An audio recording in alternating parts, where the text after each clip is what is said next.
ओम स्वागत है नमो आपका भगवते आपके पूजा वासुदेवाय पाठ में। नमः। स्वागत है आपका आपके पूजा पाठ में। आज की वीडियो में सुनिए पाप अंकुशा एकादशी का महात्म्य। अथ पाप अंकुशा एकादशी महात्म्य। युधिष्ठिर बोले कि हे भगवान, आश्विन मास की शुक्ल पक्ष की एकादशी का नाम क्या है तथा उस व्रत के करने से कौन कौन से फल मिलते हैं, सो कृपा पूर्वक कहिए।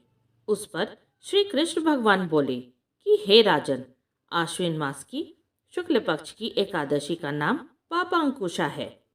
इसके व्रत करने से समस्त पाप नष्ट हो जाते हैं और करने वाला अक्षय पुण्य का भागी होता है। इस एकादशी के दिन मनवांछित फल की प्राप्ति के लिए श्री विष्णु भगवान की पूजा करनी चाहिए।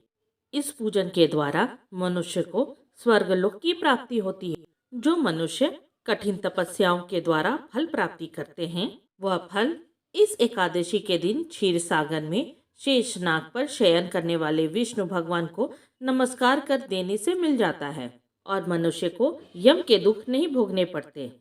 जो विष्णु भक्त शिव जी की निंदा करते हैं अथवा जो शिव भक्त विष्णु भगवान की निंदा करते हैं, वे नरक को जाते हैं।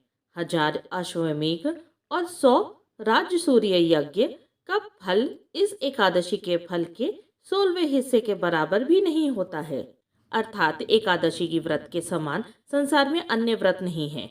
एकादशी के समान विश्व में पवित्र तिथि नहीं है।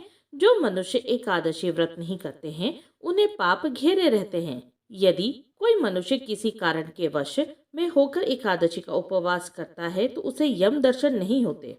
इस एकादशी के व्रत से मनुष्य को स्वस्थ शरीर और सुंदर स्त्री तथा धन धान्य मिलता है। अंत में स्वर्ग की प्राप्ति होती है। जो मनुष्य इस एकादशी के व्रत में रात्रि जागरण करते हैं, उन्हें बिना किसी रोग के स्वर्ग मिलता है।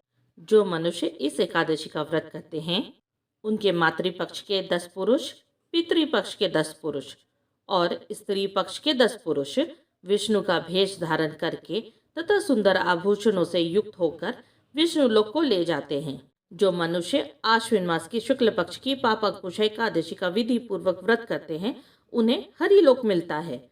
जो मनुष्य एकादशी के दिन भूमि, गौ, अन्न, जल, उपाहन, वस्त्र, छत्र आदि का दान करते हैं, उन्हें यमराज के दर्शन नहीं मिलते। दरिद्र मनुष्य को भी यथाशक्ति कुछ दान देकर कुछ पुण्य अवश्य ही पैदा करना चाहिए। जो मनुष्य तालाब, बागीचा, धर्मशाला, प्याऊ, अन्य क्षेत्र आदि बनवाते हैं, उन्हें यम के दुख नहीं मिलते हैं। वह मनुष्य इस लोक में स्वस्थ दीर्घायु वाले पुत्र तथा धन धान्य से पूर्ण होकर सुख भोगते हैं तथा अंत में स्वर्ग लोक को जाते हैं। हे राजन, इन सब का सारांश यह है कि जो मनुष्य धर्म करते हैं, उन्हें सुख मिलता है और जो अधर्मी हैं, उन्हें दुर्गति भोगनी पड़ती है। जो आपने मुझसे यह पूछा था, उसका उत्तर तो मैंने आपको दिया।